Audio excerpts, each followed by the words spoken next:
Time now for the word on Wall Street. Top investors watching your money. Joining me now, the Bear Traps report founder, Larry McDonald. Also with me is Samir Kapadia.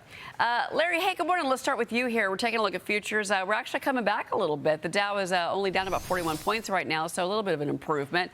Stocks did pull back yesterday as oil prices rose, and investor sentiment for a deal with Iran was beginning to fade yesterday. But, of course, we continue to follow the twists and turns in that story. Memory makers sliding this morning, dragging the NASDAQ despite a strong rally yesterday. And investors are closely watching for these retail earnings coming out this week. How is the consumer doing? Home Depot did report a double beat for second quarter earnings. The company said steady repair demand is helping drive sales. Larry, I want to get your thoughts on what you're seeing out there in the markets this morning. Well, above all, the Strait has been closed essentially for 170 days. And why is that important to people watching us right now? It's the sticky inflation. It's the impact on the bond market. The 1,000-ton elephant in the corner of the room comes down to this one sentence. Between 2018 and 2021, $30 trillion of debt was sold to investors at near zero interest rates. When interest rates go up, bond prices come down. The losses, every 100 basis points of move up in interest rates today is equivalent to 300 to 400 basis points in the 90s. Okay, this is a big deal. And so 1% up carries the destructive power of 4% in the 90s because there's so much more debt. There's an Apple bond that's trading behind me below 50 cents on the dollar. It was issued, this is AA plus rated Apple. It was issued close to par, 100. So 100 to below 50 cents. The Google bond that was issued earlier this year, late last year, it's gone from par to 88, AA rated.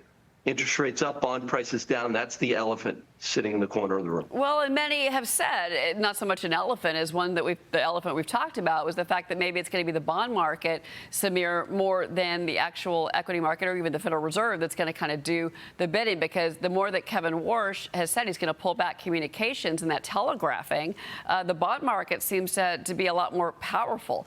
Do you have a view of whether you think that's going to, impact the underlying interest rate out there, not the Fed rate, but the underlying rate? And Larry's kind of touching on the debt and the equity problems that we're seeing out there in the private markets.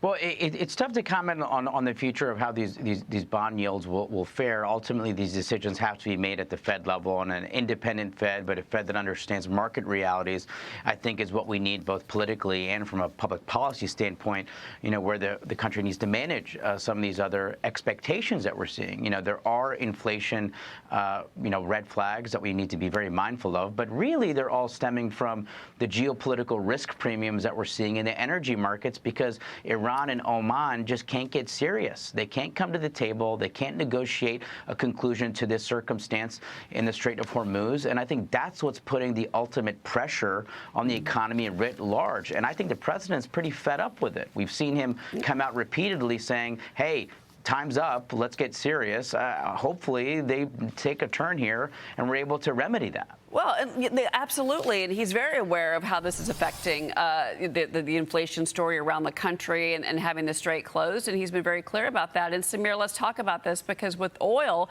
and that's what we have with that relationship with oil and stocks yesterday, we're seeing that somewhat play out today. Brent's above 91 bucks. The 60-day memorandum of understanding with Iran has expired. Both President Trump and regime officials reportedly are ruling out any further extension of the ceasefire. Tehran claims it's going to go on the offense if diplomacy fails. But the commander-in-chief is maintaining that Iran does want a deal, but is unwilling to accept any necessary terms, adding he's open to declaring the Strait of Hormuz, get this, a U.S. territory. Watch the president on this. Last week you said that you would soon declare the Strait of Hormuz to be a territory of the United States. Could you elaborate? Yeah, I mean, we control it. We control it with the blockade, and I like the idea of declaring it a territory. When might you do that? We have total control over the strait. Now, maybe that will stop, or maybe it'll open up even further, but we're taking out millions of barrels of oil a week. The strait is open, and the oil prices are coming down, and they will continue to come down unless we decide to do something far more drastic than we're doing. Iran is in big trouble. You know, the White House this morning actually reposting this Trump truth, calling the Strait a new U.S. territory. Now, those are gas prices. But if we get that graphic up, this just came, Samir, from the White House. So the president is doubling down this morning, and the White House is, on, you know, the fact that whether it's a U.S. territory, you call it that, or we just control the Strait. It seems to me that there is no way, shape, or form it's going to be possible for the Strait of Hormuz to be open to the Iranians to take over. It just seems like that's just not going to happen, Samir.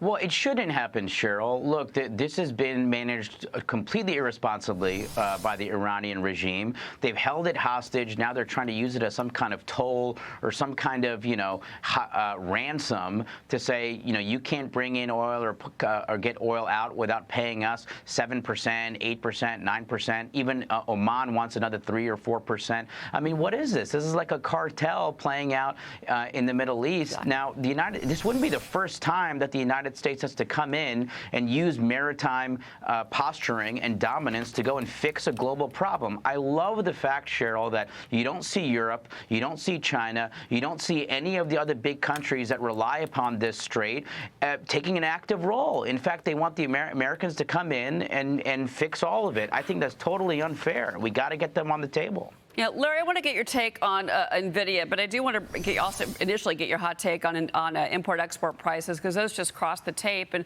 what we're seeing is a little bit of a change in the story with the import-export numbers. Basically, month over month, we were looking for a gain of 0.1%. We got a loss of 0.4%. And then month over month for exports, we got a loss of 1.3%. We were looking for a gain of 0.2%. Year over year coming in 5.9%. So, you know, look, I mean, this does affect the economy and prices for Americans, and also how American companies are doing with the export story. And this is the backdrop of tariffs. Larry, your initial reaction to that? Right. I mean, we're getting diminishing returns on the tariffs. But on the bond side, you know, this is a global story. Japan, UK, France, all the yields are blowing out. And so for investors watching us right now, the problem is when interest rates go up, bond prices come down. At some point, bonds become a very interesting alternative to stocks. And so that's what you have to be careful for right now, because you've got the summer seasonality, which is really poor, usually between August and September.